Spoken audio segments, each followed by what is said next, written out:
Hello again, everybody. Welcome into Gamecock Central Radio, Game Day edition of Gamecock Central Radio. Emerson Phillips joined by Wes Mitchell for a final look at South Carolina, Kentucky. We've got a 7:30 kick tonight in Lexington, and it'll be on the SEC Network. Wes, it seems like turnovers is a topic that folks have been talking about a lot this week for South Carolina, Kentucky tonight. Kentucky has committed 10 turnovers in 3 games, and that's been a real part of the reason why they've struggled to a 1-2 start. The Gamecocks, with freshman quarterback Brandon McElwain, had done a pretty good job of not turning the football over, so it really feels like turnovers, as always, will be a big part of the ball game tonight. Yeah, man, I think that when you look at this game, and sort of it goes back for me to two of the main factors that Muschamp has talked about since he arrived. And I thought, to give credit where it's due, Josh Kendall from the state, he had probably one of the better off-season questions to Muschamp, which was, other than the score, obviously, what are some stats that sort of are most important in your eyes? And, the two things Muschamp mentioned generally leads to winning a football game are explosive plays. That's runs over 12 yards or passes over 16 yards. And then, of course, turnovers. So, I think that this game probably comes down to those two things, just like the past one did. I thought the East Carolina game, you look at South Carolina, Muschamp said South Carolina had more explosive plays. Obviously, South Carolina forced 4 turnovers, and ECU didn't force any, so that was the difference in that game. I look at Kentucky. Not only have they turned the ball over offensively and on special teams a little bit, but also their defense, which has been very, very bad, does have 6 interceptions this year. So, that leads the conference. That's a good number right there for them.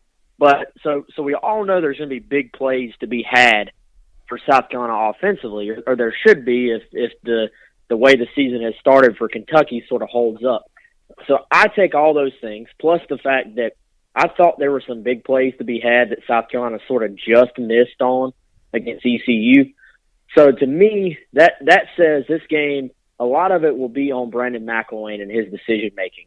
Can he find that balance? I think he's got to find that balance between hitting the big plays that Kentucky's defense allows him, while also not being too aggressive to where he ends up putting the ball in danger. There's always that fine line between, do I try to make this throw? Do I fit it in this window or not?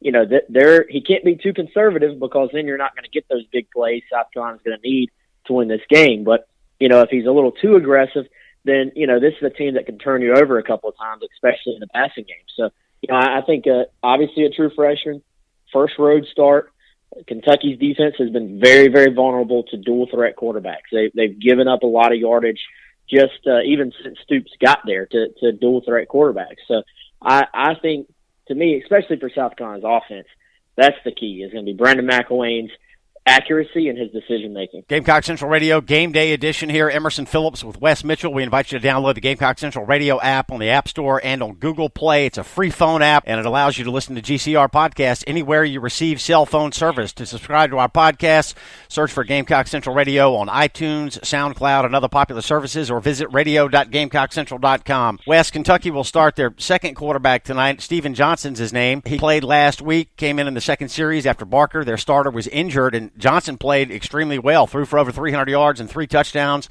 and he's a mobile quarterback as well, Wes. And if we learned anything from South Carolina's loss to Mississippi State a couple of weeks ago, it's that the Gamecocks have problems with mobile quarterbacks. So I would think that's something that Kentucky will look to exploit tonight, and they got to be taking a good look at that Mississippi State film all week. Yeah, I think that if you look at South Carolina's defense, you can pretty much just replay what I said the last 2 weeks, because I think it comes down to tackling in the open field again. I think that this team, Muschamp said, and I think these things are always interesting to hear from a defensive-minded coach. You're aiming, to have maybe 10 or less missed tackles in a game.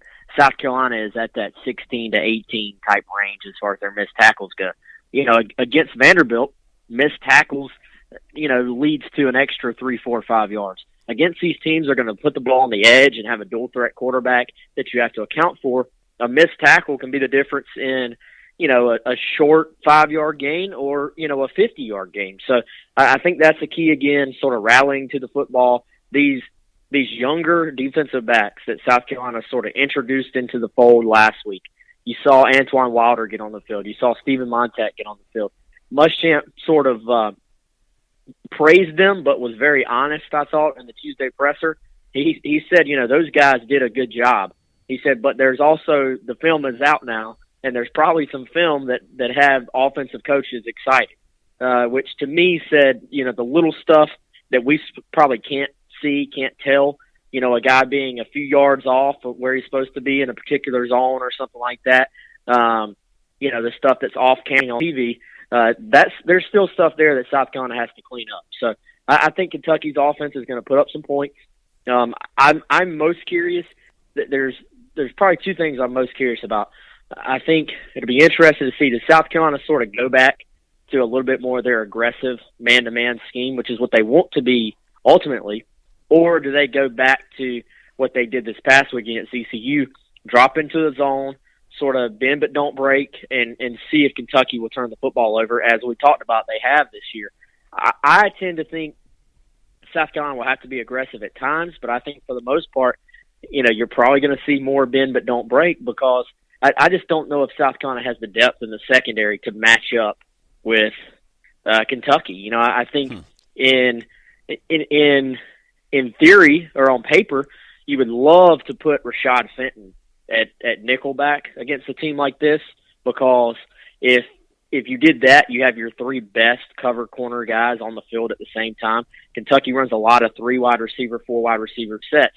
You could man up, play man-to-man coverage across the board with guys like that. But there's literally no depth at cornerback. So what they've been doing is rotating the 3 guys, Rashad Fenton, Jamarcus King, and Chris Lamons among the 2 spots. So basically, if you sort of put them all 3 on the field at the same time, you have no depth behind them, because your backup cornerbacks right now are Steven Montech, who started at safety last week, and DJ Smith, who's also a starter at safety. So, I think the depth there is a concern. I think South Carolina defensively almost has to sort of play a little bit of a bend but don't break. That's not what they want to do. That's not what they're going to do eventually. But right now, that might be the best adjustment. And then the other thing I'm curious to see is, does Kentucky bring the crowd today? Is this going to be a true road game for South Carolina, or is Kentucky, who's obviously been in a bit of a funk as a football program? I watched that game last week. Crowd was not into the game. There's a lot of empty seats. I know this is an SEC game, but curious to see, is this game closer to the Mississippi State atmosphere or closer to the Vanderbilt atmosphere? I think that will be sort of interesting to watch, and maybe how that affects this game. Okay, Wes, Kentucky head coach Mark Stoops really called out his defense to the media this week. He had a press conference this week, and he was dropping curse words in the press conference talking about the play of the Kentucky defense. He's really gone out of his way to create a sense of urgency this week. Will the Kentucky defense respond? They probably will to an extent, but I still think a lot of their issues look to be the talent, I think. New Mexico State, who, by the way, credit where it's due, that New Mexico State quarterback, that kid's good, man. He's slinging the ball all over the field. But, New Mexico State shouldn't be just running up and down the field on you, and that's what they were doing. So, those guys will respond a bit. But, I think, the atmosphere there just doesn't seem, a lot of that Mississippi State game, Mullen challenged his guys in a big way. And the crowd, I thought, responded in a big way, too. That was a game to where it was easy for it to sort of get away from you if you were a visiting team. I don't know if this is going to be quite the, if you're a home team and you're struggling, you want your home crowd to sort of be that extra advantage, to the game. And I don't know if that's going to be the case for Kentucky today. I think South Carolina, if there's ever a point where they can put up some points, this might be the week. And I think the reason Kentucky's favored in this game is that Vegas is probably saying, well, South Carolina hasn't shown they can put up points against anybody. They only scored 20 against ECU. So even if Kentucky is not good defensively, does South Carolina, with a young offense, execute well enough to score enough points to outscore a Kentucky offense that's been pretty darn good very good when they haven't turned the ball over. So I think that's why you had the line favoring Kentucky. But when I rewatched the ECU game, I saw a young South Carolina offense that was just one step away in a lot of cases to having another big play and staying on the field offensively. So if South Carolina's offensive line can give the running backs a little bit of room, which I guess is probably a fairly big if, but Kentucky's not played that well up front, I think this could be the week that we see South Carolina's offense. They're not going to be dominant, don't get me wrong, but I think we're going to maybe start to see them show a little bit more of flash, a little bit more spark. I think they can score in the 28-31 range today, potentially. Okay, maybe the Gamecocks open it up tonight. I know a lot of Gamecock fans would like to see that against this Kentucky defense. It's been one of the worst in the country in terms of points allowed. They have given up 40 or more in each of their first 3 games, and you really feel like the Gamecocks have got a chance to move the football, put up some points tonight. Wes, give us some final thoughts and a prediction for tonight's game. I think explosive plays and turnovers are that's the key to a lot of games, but I think especially this one. I think that'll be the difference. Red zone defense, obviously, for South Carolina is going to be big, especially if they play that bend but don't break style. Then, you know what, Emerson, I think this is a game, let's talk about, this might not be a national game, but this game, my final thought is that this game is absolutely humongous for the South Carolina program in that if they win, you're off to a 3-1 start. The ugly Mississippi State game is sort of erased, and they will have already reached their win total from last year. If they win this game, Emerson, I think they got a good shot at getting to that bowl game. And the thing about getting to a bowl game is that with a young football team, you get the extra practices. It's basically like having another spring practice. Yeah. Who really honestly. Who South Carolina beats this year, how they beat them, if it's ugly or pretty, or if it's low scoring, high scoring. To me, none of that really even matters. To me, it's about showing progress as a team, as a program, continue to recruit, keep those guys in the fold. Recruits don't care about one football game. They really don't.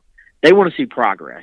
To get the 6 wins will be progress. It would get the young guys an extra 14, 15 practices, and then really put South Carolina in a place to sort of I think getting the 6 would just sort of speed up the process for Muschamp. It's not that he can't win at South Carolina if he doesn't get the 6, but it would sure help him on the recruiting trail a lot, and it would sure help the development of this program. I got South Carolina winning tonight, 28-23 over Kentucky. All right, 7:30 kickoff tonight. It'll be on the SEC Network, and we'll have plenty of coverage here on GamecockCentral.com of the South Carolina-Kentucky matchup. For Wes Mitchell, I'm Emerson Phillips. Thanks for joining us on Gamecock Central Radio.